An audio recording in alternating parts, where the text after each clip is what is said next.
Hello everyone, I'm Claudio Ferrara, and this is Choral Masterpieces Explained.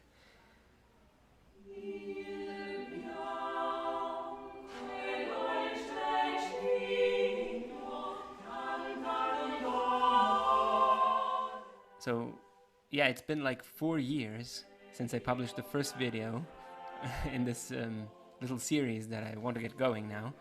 Um, yeah, 4 years, and I had almost forgotten that I had uploaded the first video, which was an analysis on Sicut Cervus by Giovanni Pierluigi da Palestrina.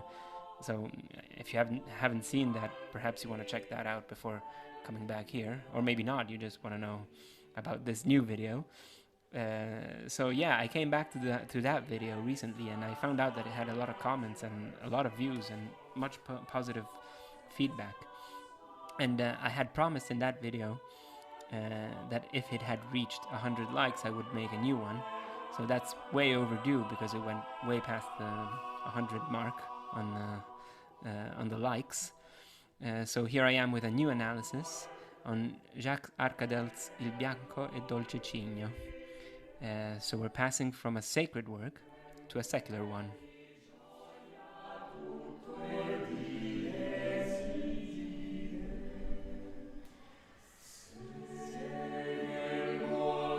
What I suggest is that you give the text and perhaps the translation a read if you're not familiar with the text or with Italian, because, well, I will be going over the various parts of the text and translating them for you.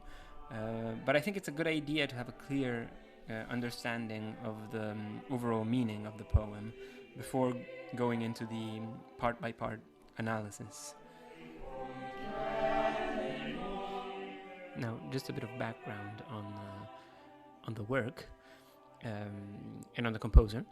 Jacques Arcadelt was a Franco-Flemish composer of the early 16th century. Now, this piece is really interesting because it's referred to often in the music history books, as the first example of a madrigal. A madrigal is a secular composition, so based on a secular text or poem. It is meant to be sung for the enjoyment of singing it. So the individual lines are written in a way that are really enjoyable for the single person singing that line, as well as obviously having an overall beautiful polyphonic effect. And usually they are conceived as a single singer per line, so real part singing. And what happened is that they had these big books that were placed in the middle of a table, and they were disposed. The parts were disposed in a way that people on different sides of the table could read their individual part and sing them together for the enjoyment of singing together. Now, I'm not sure how accurate it is to call it the first madrigal, but the thing is, it certainly is a very iconic piece in that it has a powerful yet very refined portrayal of emotional states, and it does have all the characteristics of a madrigal as it developed in the centuries. So it has madrigalisms, which is word painting. So basically, the music portrays the single word, the emotions portrayed by the single word, or by the phrase, or by a deeper emotional meaning of the phrase.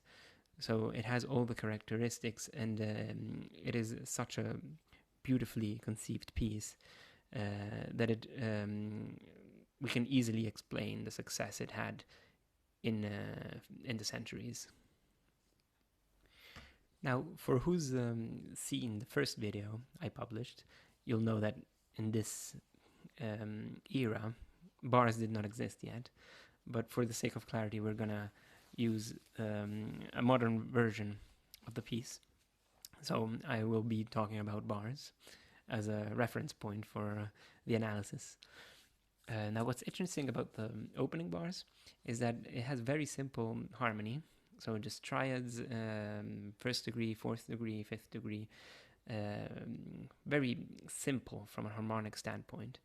And yeah, Now, we analyze chords in this way as first degree, fourth degree, and everything, but I want you to keep in mind that at the time, music was written with really complicated calculations on how to place intervals on top of one another. And this, eventually built chords as we know them today. But the thing is that at the time, it wasn't conceived this way. There was a different process in composition. But again, for the sake of simplicity, I will be using modern harmonic analysis. So what's very interesting about this part from an emotional point of view is that there is no bass voice. So the words are Il Bianco e Dolce Cigno cantando more, which is the sweet and white swan dies while singing. So what has to be portrayed here is the whiteness, the purity of the swan, and the beauty of its singing. And the interesting thing is that the bass voice is left out. So we only have the upper three voices for a clearer, more angelic sound, which well represents the idea of whiteness, I suppose.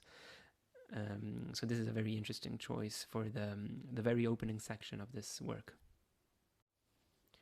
Now on the fifth bar, we have the basses joining in on Ed io piangendo, which means and I whilst crying. So we have the word crying to portray, which is a very interesting word to portray for a composer. And how Arcadelt does it is with an E flat major chord. It is not a minor chord, yet it feels very languid, as it really feels like this chord is dislocated from the rest of the harmony. It's a very modal chord, and it will be actually hard to justify tonally. From a tonal point of view, it would be a hard chord to place there and justify, but it is perfectly acceptable in this era, and especially seeing how this era's theory worked. Notice the voice leading in this section. So we have the tenors moving up a half step, and the altus moving up a minor third, the cantus moving up a whole step, and the basses moving down a whole step to E flat. So basically the basses are moving in contrary motion with respect to the rest of the choir, which is a very elegant procedure.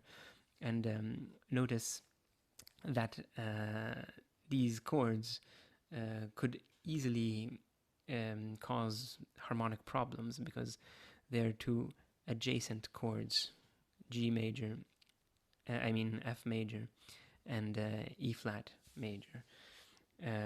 So these chords could easily lead to parallel fifths, but the voice leading is such that these problems are avoided for who is familiar with modern harmonic theory.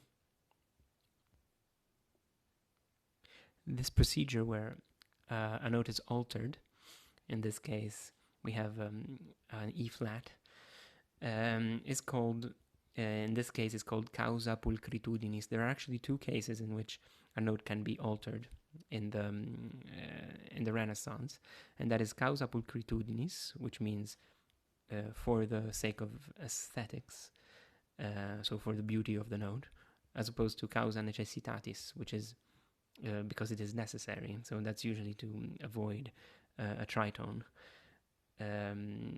So causa pulchritudinis would be in some cadences, in some formulas that cadences are built in, and causa necessitatis would be to avoid movements that would cause a tritone in one of the parts, and so not be very singable. In this case, however, we are talking causa pulchritudinis because it is for the beauty of the chord that the E was altered into E flat. So then there's another repetition of Ed io piangendo, with basically the same harmony, but the voice leading is slightly different because the chord remains the same. If you notice, the alto and the tenor parts change, as well as the soprano part change in the first repetition, and in the second repetition they repeat the same notes, and this causes the chord to remain in a higher register, which brings us to the cadence. The cadence is just a simple cadence in F major, and what's interesting is that giunga al fin del viver mio is the text, which means I reached the end of my living. And it is a very calm, posed, serene acceptance of the end of one's life, which is interesting because we'll see that in this piece, various aspects of death will be approached differently from a musical standpoint. So you can see how closely knit the text and the music are in this genre, which is the madrigal.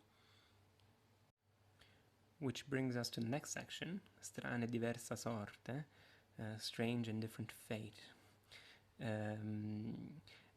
Now here comes basically the first counterpuntal passage. As a composer, I feel that an important feature of polyphonic writing is to skillfully alternate between homorhythmic passages and counterpuntal ones. Here I feel that you can see all the various entries of strane diversa sorte and all the little melismas that we have.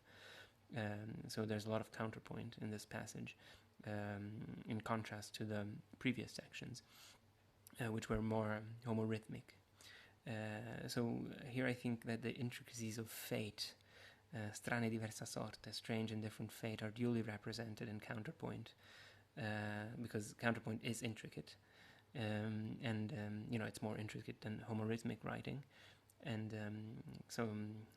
this represents the text very well. The word painting on the word beato also is worth mentioning. Beato in Italian means something between calmness and bliss. So a melisma is used to represent this inner bliss, sort of like what happens in the many hallelujahs. The vowel A is used as a melisma. This gives a very beautiful singable sound, and it is an excellent vowel for melismas indeed. I suggest using it if you find a good moment. A good moment, to use it in your own compositions. A good opportunity to use melisma on the vowel A, as is used in this example. This just goes to show Arcadelt's mastery of the craft and his understanding of the human voice. Okay, so now we're moving on to the next section, to the next episode, which is Morte che nel morire, which is talking about, it actually mentions the word death.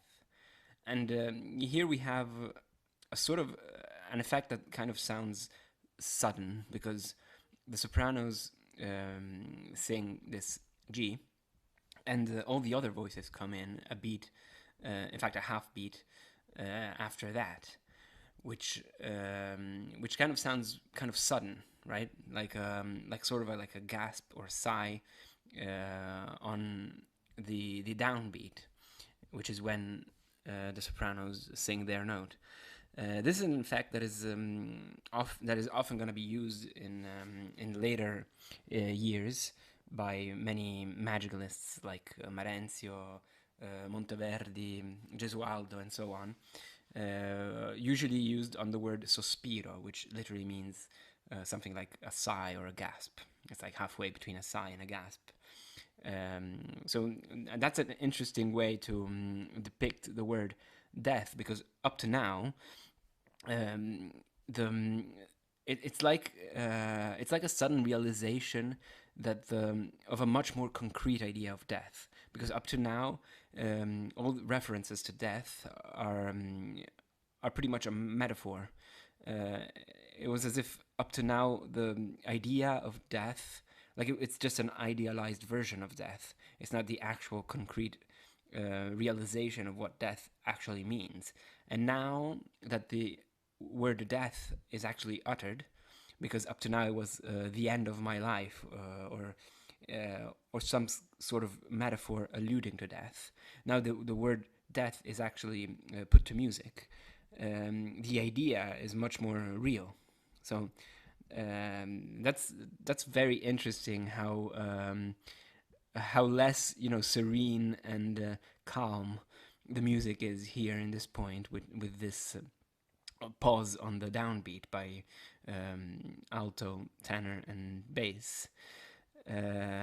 So yeah, this is interesting because it's one of the first examples of this sospiro technique, where you have this kind of like gasp effect on a word.